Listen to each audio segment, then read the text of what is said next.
Let's see like how to add the elements to the list. Okay, so in the previous video, add the elements to the list.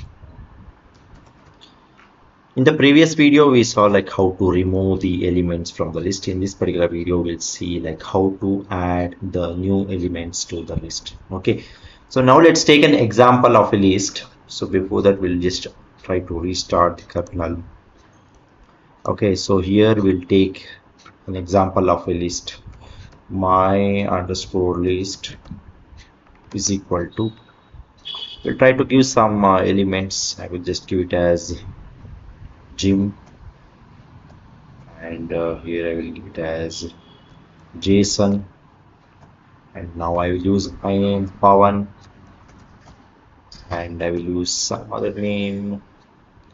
We'll just use it as Sachin because Sachin Tendulkar is my favorite sports person, and also I will use it as Virat because Virat is also my favorite sports person. Okay, so here we have taken some names: Jim, Jason, Pawan, Sachin, Virat.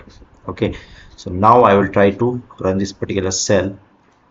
Okay, so now I want to add the new element or the new name to this particular list. Okay, so for that what you can do is like my underscore list dot append,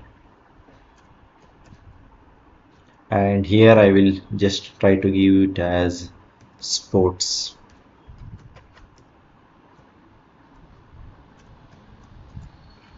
Okay, so now let's try to run this. Okay, so now we'll see the list again, my list.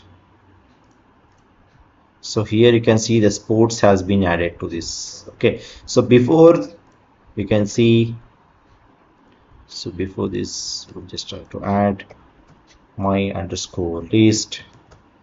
So here we'll see the list of elements.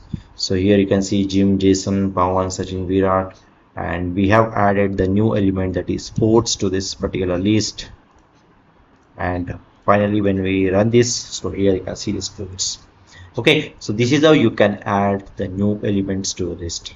Okay, so don't forget to like this particular video. Follow for more.